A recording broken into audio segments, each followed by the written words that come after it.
Halo, Assalamualaikum warahmatullahi wabarakatuh. Bertemu lagi dengan saya, Pak Ali, di Intensive English Learning Indonesia Juara. Kali ini kita sudah memasuki lesson 9, namun dengan tema yang masih sama dengan lesson 8, yaitu Public Places Interaction. Nah, pada part 1 ini, kita akan belajar tentang models, adverbs of possibility, dan sign language. Oke, langsung saja ya. Models. Models ini dibagi 3 atau terdapat 3 jenis models. Yang pertama adalah model present. Model present. Kemudian yang kedua adalah model past. Dan yang ketiga adalah model perfect. Nah, langsung saja. Oke. Model present. Nah, present berarti adalah waktu kita belajar tentang present simple, itu adalah sebuah kejadian yang terjadi pada saat ini, ya. Jadi bukan yang sedang dilakukan, tapi terjadi pada saat ini yang biasa digunakan, yang biasa dikerjakan. Jadi ketika kita menggunakan model present ini adalah bentuknya basic, ya. Bentuknya basic ada apa aja? Ada will, ada shall, kemudian ada must, may, ought to, dan can. Nah, jadi ketika misalnya kita bicara sekarang dan belum terjadi, maka gunakan model present. Contohnya ini, she ought to be here now. Dia seharusnya sudah ada di sini sekarang, ya. Tapi udah di sini belum kenyataannya. Belum ya, karena kan seharusnya. Tapi sekarang gitu ya, bukan kemarin atau yang sudah terjadi. Nah, contoh-contoh yang lainnya sudah biasa kan ya, kita sudah pernah sering mendengarnya, misalnya must, harus, berarti kan dia harus pergi, ya sekarangnya harus pergi gitu kan. Shall atau will itu akan, nah itu belum terjadi, tapi memang akan terjadi dan mengatakannya sekarang. Itu yang namanya model present. Baik. Kemudian yang kedua adalah model past. Nah, berarti ini dihubungkan dengan kejadian yang masa lalu atau masa lampau. Begitu ya. Model past ini. Oke, contohnya, berarti ini adalah bentuk-bentuk past dari tadi model present. Ada would, kemudian ada would rather, should, kemudian ada must atau had to. Ini adalah bentuk keduanya dari ought to. Kemudian ada might. Nah, might adalah bentuk kedua dari may, dan could bentuk kedua dari can. Nah, di sini ada pengecualian, ada 3 ya. Sebenarnya sih 2, itu yang would rather itu tambahan saja. Jadi ada 2 yang mempunyai makna yang berbeda, tapi dia masih sebagai model. Nah, tapi mempunyai makna yang berbeda dan purpose atau tujuan yang berbeda, yaitu would dan could. Would itu bisa diartikan would you please, maukah, could you please. Nah, itu ya. Jadi untuk ungkapan kesopanan. Dan would rather itu artinya lebih suka. I would rather. Oke, kalau dihubungkan dengan hobbies yang kemarin kita sudah pelajari pada lesson 7 ya. Oke, dengan hobbies di lesson 7 itu misalnya I would rather bla bla bla, hobinya apa, kemudian then. Oke. Nah, itu contohnya adalah had to. You had to study in biology class yesterday. Jadi seharusnya kamu mengambil kelas biologi kemarin. Nah, berarti ngambil nggak? Ngambil kelas biologi nggak? Nah, ini berarti ada makna lainnya. Berarti kamu kamu tidak mengambil kelas biologi. Beda dengan yang present, itu ada kemungkinan terjadi, ada kemungkinan tidak gitu ya. Ada kemungkinan terjadi, ada kemungkinan tidak, atau yang seharusnya dilaksanakan. Tapi kalau misalnya yang past itu sebuah kejadian. Kalau di sini contohnya had to berarti sebuah keharusan di masa lampau begitu. Oke, nanti akan agak sedikit ini ya sedikit mungkin kita harus memahami lebih lanjut di model perfect. Karena ini sangat berbeda sekali dengan model present dan model past. Nah, ini yang itu model perfect. Nah, di model perfect ini semuanya itu harus ditambahin have. Must have, might have, should have, dan could have. Dan itu harus verbnya adalah verb 3 ya. Kalau yang tadi itu model present dan model past itu walaupun past tetap adalah verbnya verb 1. Nah, kalau di model perfect verb 3. Nah, ini bukan karena ada model. Nah, ketentuan dasarnya bahwa model harus diikuti dengan verb 1. Tapi ini karena dia verb satunya adalah have dan verb satunya have, kemudian setelah have itu kan harus verb 3 ya. Namanya juga perfect. Nah, itu. Jadi dia berubah jadi verb 3 itu bukan karena modelnya tapi karena didahului oleh have. Begitu. Oke, kita lihat ya ketentuan-ketentuannya. Must have, kesimpulan di masa lampau.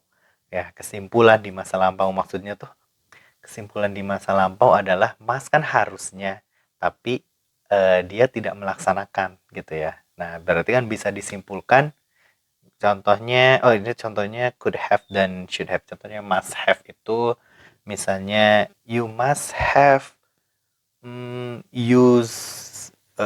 you must have used train gitu ya. You must have used train. Nah, kesimpulannya apa? Kesimpulannya berarti dia tidak menggunakan kereta, tapi kesimpulannya dia menggunakan kendaraan yang lainnya. Kayak gitu. Oke. Kemudian might have, kemungkinan di masa lampau dan sudah selesai terjadi. Gitu ya, kemungkinan di masa lampau dan sudah terjadi. Contohnya misalnya apa ya? The cloud, ya, the sky. The sky berarti di masa lampau kan sudah terjadi, berarti pakai was. The sky was dark gitu ya. It might have been raining gitu kan.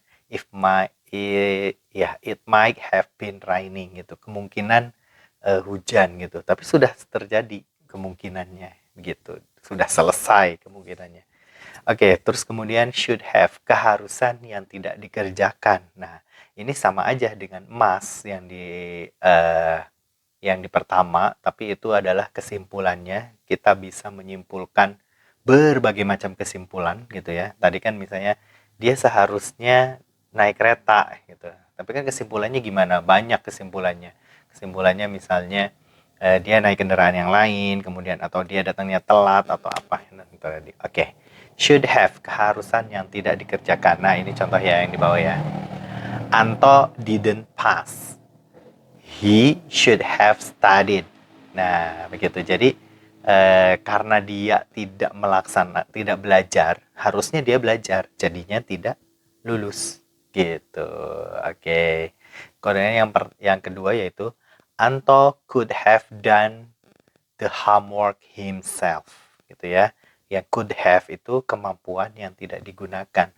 Anto could have done the homework himself. Anto bukan seharusnya. Anto dapat mengerjakan gitu ya. Anto mampu mengerjakan tugas rumahnya sendiri gitu. Jadi sebenarnya dia tuh mampu tapi tidak dikerjakan. Nah, ini mempunyai interpretasi yang lain. Berarti apa? Ya, berarti Anto mengerjakan tugasnya dibantuin, atau yang mengerjakan tugas Anto itu orang lain gitu ya. Anto sebenarnya mampu gitu, mengerjakan. Kalau di bahasa Indonesia gini ya. Anto could have done the homework himself. Anto sebenarnya mampu menyelesaikan tugas-tugasnya sendiri gitu ya. Itu modal perfect gitu ya. Jadi udah terjadi gitu, tapi ngomongnya baru sekarang. Oke. Tadi modal perfect. Oke. Ada hubungannya apa dengan model? Dihubungkan karena model itu kan sebuah kebanyakannya tadi ya, kemungkinan atau misalnya tadi asumsi-asumsi yang tidak terjadi di masa lampau. Oleh karena itu ada pelengkapnya yaitu adverb of possibility. Sebenarnya adverb of possibility itu banyak, yang ini ya, yang ada di sini. Ada certainly, kemudian definitely, kemudian maybe, possibly, clearly, obviously, perhaps, dan probably. Tapi kita memakainya hanya yang kemungkinan-kemungkinannya saja untuk melengkapi tadi model yang tadi, yaitu berarti maybe, possibly, perhaps, dan probably. Nah, itu modelnya. Contohnya di sini, perhaps it would be better for his family if he moved. Nah, perhaps, mungkin, it would be better, ya, would be better gitu, akan lebih baik, ya, akan gitu ya. Jadi perkara dia pindah atau enggak kita enggak tahu ya, itu namanya perhaps, mungkin. Gitu. Oke, itu kegunaannya, simple sekali. Oke, sekarang kita memasuki pelajaran yang terakhir di part 1 ini, yaitu tentang sign language.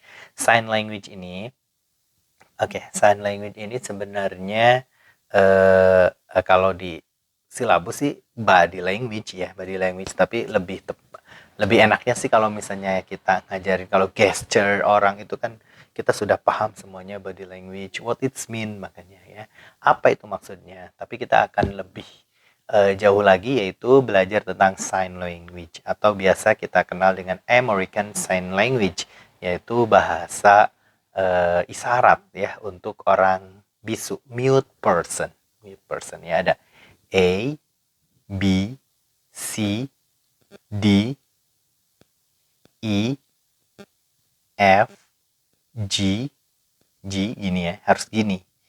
Jadi pas lagi bilang G itu harus digini sesuai dengan menghadap orang yang lawan bicaranya, bukan gini tapi gini, G. Nah, balik lagi begini berarti tangan kita harus kelihatan sana. H, I, J, K, L. Nah, ini maaf.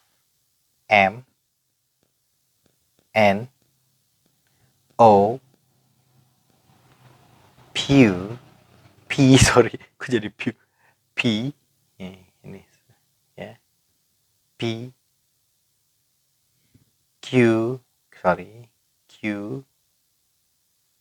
R, S, T, U, V, W, X, Y, Z. Nah, seperti itu ya. Oke, saya masih belum hafal di bagian yang Q, kemudian P, itu masih belum hafal yang H. Oke, gimana kalau misalnya kita sambil bernyanyi ya? Oke, yuk. 1, 2, 3. B, C, D, E, F, G, H, I, J, K, L, M, N, O, P. Harus kelihatan ya. Q, R, S, T, U, V, W, X, Y, and Z. Now you know my ABCs. Tell me what you think of me. Oke, itu sign language ya. Oke, kemudian ada yang namanya, ini adalah sign language yang versi Indonesia ya, Bisindo, bahasa isyarat Indonesia. Jadi mereka, orang Indonesia, membuat sendiri perkumpulannya dengan menggunakan dua tangan yang mungkin agak lebih mudah ya, A, B, gitu dan sebagainya. Oke, tapi ini tidak dipakai untuk bahasa Inggris. Jadi ketika berkomunikasi dengan orang Inggris yang mute person, yang kurang paham, maka gunakannya yang tadi ya, yang ini. Nah, nih yang ASL, American Sign Language. Nah, terus gimana? Masa orang ngomongnya kayak gini semuanya? Nah, sama American Sign Language, kemudian bahasa isyarat Indonesia juga ada kata-kata yang lain. Contohnya misalnya saya, ini saya, kena nih. Saya, kamu, gitu ya. I love you, kayak gitu. Oke, itu bahasa isyaratnya. Hati-hati, gitu. Oke. Nah, itu bahasa isyaratnya. Untuk mengetahui lagi, saya akan tampilkan cuplikan video, ya, cuplikan video dari heavy rotation.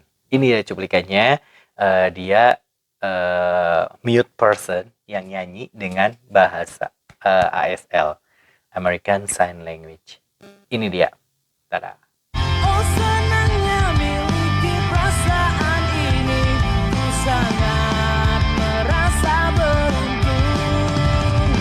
I want you, I need you, I love you. Bertemu denganmu, semakin dekat jarak di antara kita, maksimum high tension. I want you, I need you, I love you. Di lubuk hatiku, rasa sayang yang terus-menerus meluap. Heavy rotation. Ya, oke. Berarti dengan berakhirnya tadi American Sign Language berarti sudah pertemuan kita pada kali ini. Mudah-mudahan banyak menginspirasi dan seperti biasa jika ada yang salah, jika ada penyampaian yang salah, silakan bisa tulis saja di kolom komentar. Oke. Mudah-mudahan kita berjumpa lagi nanti di part 2. Assalamualaikum warahmatullahi wabarakatuh.